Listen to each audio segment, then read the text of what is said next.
Halo semuanya. Apa kabar? Hari ini kami dari kelas 10E ingin menampilkan sebuah tampilan cita rakyat loh. Kalian tahu nggak? Hari ini kelas 10E menampilin apa nih? Ada yang tahu? Ada yang tahu nggak?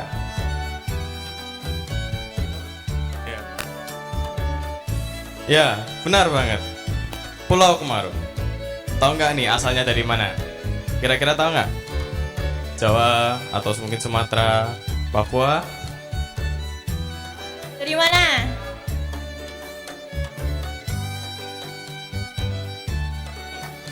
Ya, asalnya dari Sumatera. Penasaran nggak nih sama ceritanya? Kalau begitu, mari kita sambut dan saksikan penampilan kelas kami, Pulau Kemarau.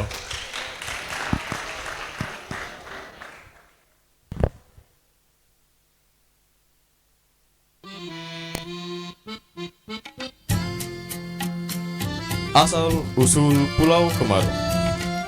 Dahulu kala, di kerajaan Sriwijaya terdapat seorang putri yang cantik dan baik hati bernama Siti Fatimah. Kecantikan dan kebaikan budinya terdengar ke seluruh penjuru negeri. Tetapi, tak seorang pun berani melamar sang putri karena syarat yang diberikan oleh sang Raja Sriwijaya. Yang boleh menikahi putri tercinta saya hanyalah seorang keturunan raja yang kaya raya. Ha. Suatu saat, datanglah seorang pangeran bernama Tan Bun An. Pangeran tersebut datang dari kerajaan di negeri Cina untuk berdagang di kerajaan Sriwijaya. Ia lalu menghadap Paduka Raja. Paduka Raja, kedatangan hamba menghadap ke kerajaan ini adalah untuk berdagang. Oleh karena itu, hamba mohon Paduka memberikan izin untuk tinggal dan berdagang di kerajaan ini. Raja memberikan izin tersebut kepada Tan Bun An, tetapi dengan satu syarat. Tan Bun An harus memberikan pajak sebesar 20% dari hasil dagangnya selama berada di kerajaan Sriwijaya. Baiklah, saya mengizinkan Anda untuk berdagang di kerajaan kami. Namun, Anda harus memberikan 20% hasil dagangan Anda sebagai pajak. Baik, Paduka Raja. Saya akan memberikan 20% dari hasil dagangan saya sebagai pajak dan juga sebagai rasa terima kasih saya. Setelah diizinkan berdagang oleh sang raja, Tan Bun An pun memulai perdagangannya di kerajaan Sriwijaya. Perdagangannya di sana berjalan dengan lancar. Dirinya pun dibantu oleh bawahannya untuk mengangkut barang-barang dagang di sekitar kerajaan.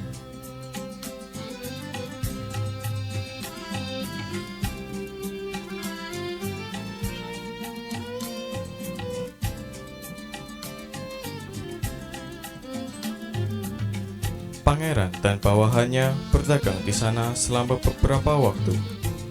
Secara teratur, pangeran datang ke kerajaan Sriwijaya untuk menyetorkan sebagian keuntungan dagangnya kepada kerajaan.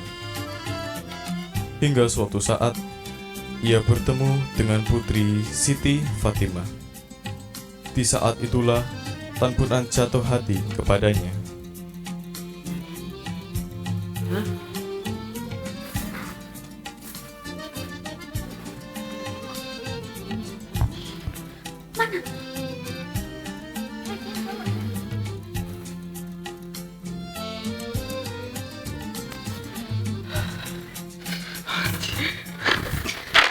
Putri, maaf.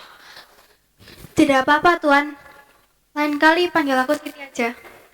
Kalau gitu lain kali panggil aku An aja, Siti. Baik, Tuan. Sejak saat itu, kehidupan asmara mereka pun dimulai.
cahaya hadirmu di duniaku. Seperti ribuan bintang yang menghujam jantungku. Oh, oh, oh, oh, kau membuatku merasakan indahnya jatuh cinta, indahnya dicintai. Saat kau jadi milikku, kau takkan ku lepaskan dirimu, oh cintaku. Teruslah kau bersemi di dalam lubuk hatiku.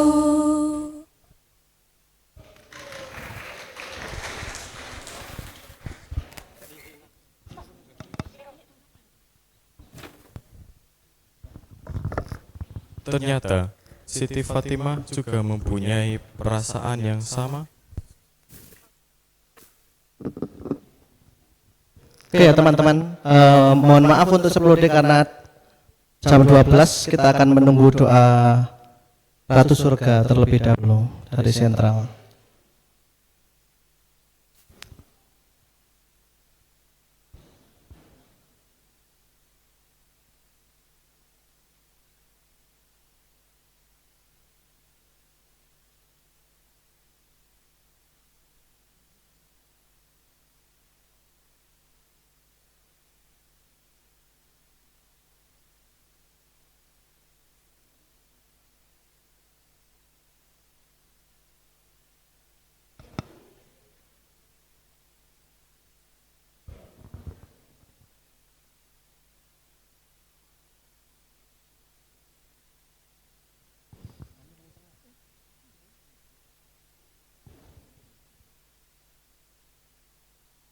Selamat siang Bapak Ibu Guru serta anak-anakku yang diberkati Tuhan. Mari kita mengambil sikap duduk yang baik untuk berdoa Ratu Surga.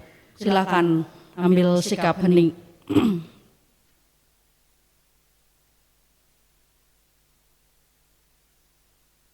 Mari kita membuat tanda kemenangan Kristus dalam nama Bapa dan Putra dan Kudus. Amin. Ratu Surga, bersukacitalah, haleluya. Sebab ia yang sudi kau kandung, haleluya, telah bangkit seperti yang disabdakannya, haleluya. Doakanlah kami pada Allah, haleluya.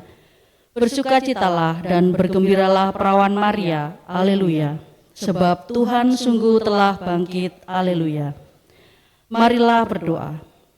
Ya Allah, Engkau telah menggembirakan dunia dengan kebangkitan Putramu Tuhan kami, Yesus Kristus. Kami mohon, perkenankanlah kami bersukacita dalam kehidupan kekal bersama bundanya, perawan Maria, demi Kristus pengantara kami. Amin. Dalam nama Bapa dan Putra dan Roh Kudus. Amin.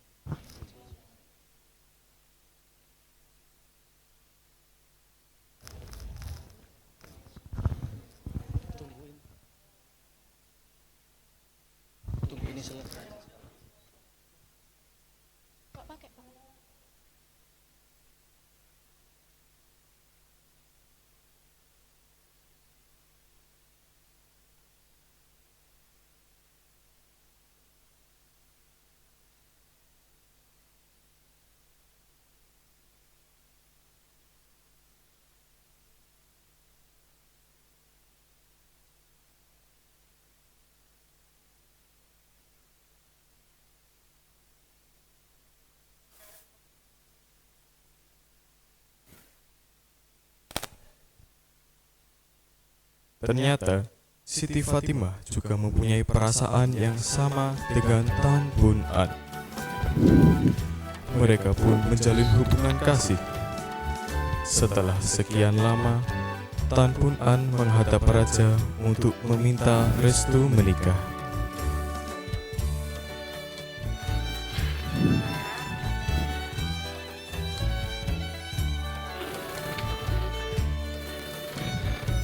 Tan Bun An, apa tujuan Anda datang ke istana ini? Paduka Raja, kedatangan hamba menghadap adalah untuk memohon izin untuk menikahi putri Anda menjadi istri hamba.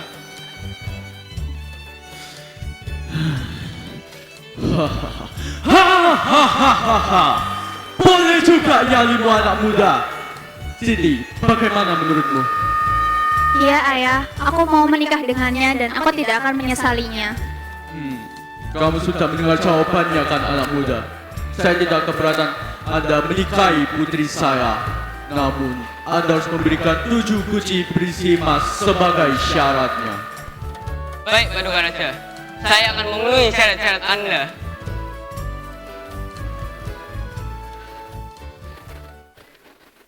Ia lalu menghubungi orang tuanya di negeri Cina. Orang tua Tan Bun An memberikan restu kepada mereka. Namun sayang, orang tua Tan Bun An tidak bisa menghadiri pernikahan anaknya dengan putri Siti Fatimah.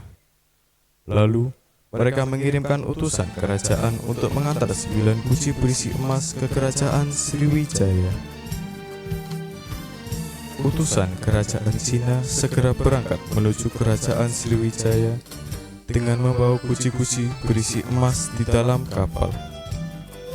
Untuk melindungi emas-emas itu dari perompak, di bagian atas guci-guci itu diletakkan sayur sawi, sehingga guci-guci itu terlihat berisi penuh dengan sayur sawi. Sesampainya di pelabuhan Sriwijaya, Tan Bun An dan Siti Fatimah menyambut utusan dari orang tuanya itu untuk mengambil emas-emas yang mereka bawa.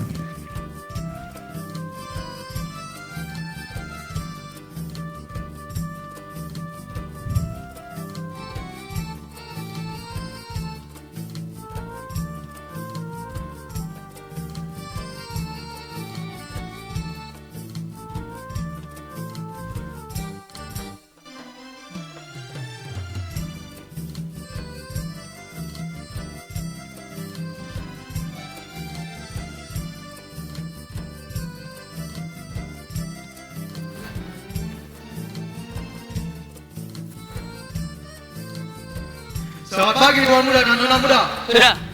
Di mana kalian meletakkan guci-guci berisi emas itu? Di dalam kapal, Tuan Muda. Baik. Jangan ada yang ikut ke dalam kapal. Baik Tuan Muda. Tan Bun An pun masuk ke dalam kapal.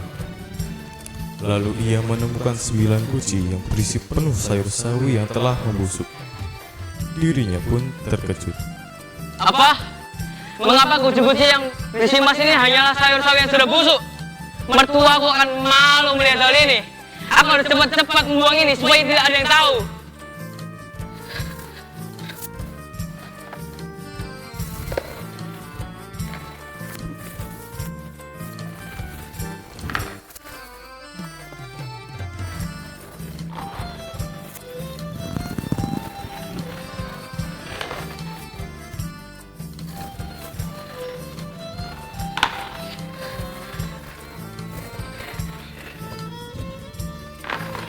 Ketika akan membuang guci terakhir, kakinya tersandung. Guci yang dipegangnya pun tumpah. Keluarlah emas-emas dari dalam guci itu. Apa? Emas? Raden! Barulah Tan Bun An sadar bahwa ia telah salah sangka. Ada apa Tuan Muda? Apakah memang benar guci-guci tersebut berisi emas yang ditutupi oleh sawi yang sudah busuk? Benar, Tuan Muda. Yang Mulia Raja sengaja melakukan hal tersebut untuk melindungi emas itu dari perompak. Mengapa kalian tidak memberitahu saya terhadap hal itu? Saya sudah terlanjur membuang guci-guci itu ke laut. Maafkan kami, Tuan Muda. Sudah, tidak ada gunanya minta maaf. Sekarang ikut aku mencari guci-guci itu di laut. Baik, Tuan Muda. Sebelum melompat, Tan Bun An menemui Siti Fatimah dan berjanji padanya.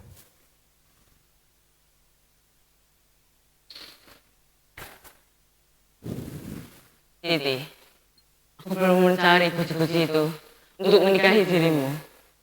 Percayalah, aku pasti akan kembali. Ingatlah, guci-guci ku cari sebagai bukti cintamu yang suci. Menunggu suaharmu, wahai pujaan hati, agar kita dapat bersatu dalam ikatan cinta sejati. Lalu Tan Bun An melompat ke dalam sungai Prajurit, ikuti bersama aku. beberapa pengawal untuk mencari kembali guci-guci yang telah dibuangnya. Tuan An.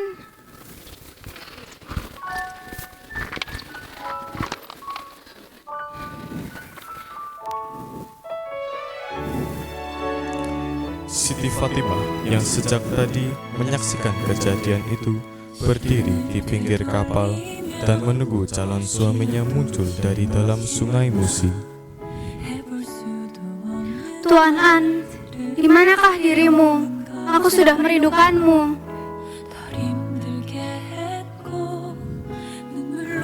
Namun sampai menjelang sore, Tan Bun An dan orang-orangnya tak juga kembali. Putri cantik itu pun berniat untuk mencari calon suami. Mereka lalu loncat ke sungai Musi. Sebelum meloncat, Putri berpesan kepada dayangnya yang tinggal. Dayang, aku akan menyelam untuk mencari calon suamiku.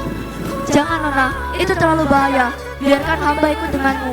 Ini sudah menjadi tugasku untuk mengikuti Anda kemanapun Anda pergi. Janganlah menyia-nyiakan dirimu. Tinggallah dan rawatlah sang raja. Jika nanti muncul timbunan tanah, maka itu adalah kuburanku. Nona, saya akan ikut denganmu.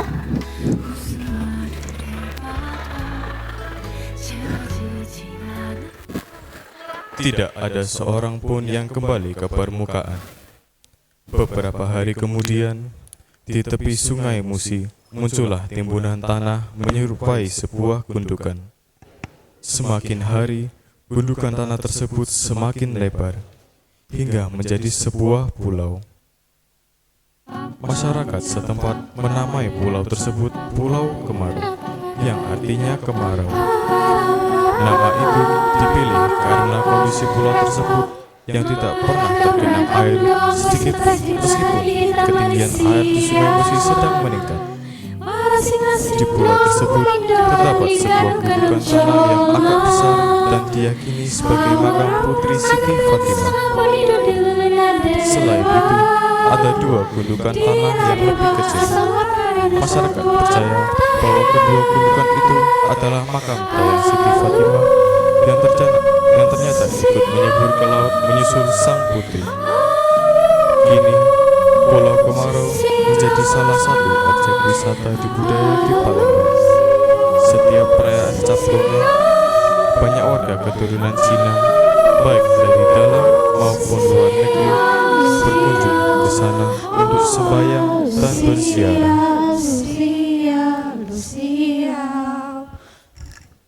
IN.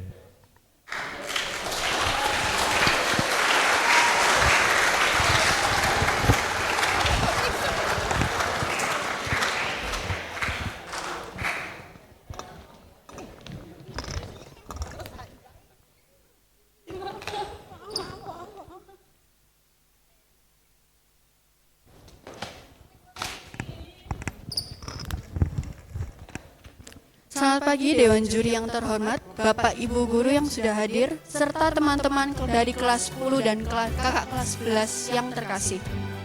Sebelum penjelasan cerita rakyat kami, saya ingin berpantun terlebih dahulu.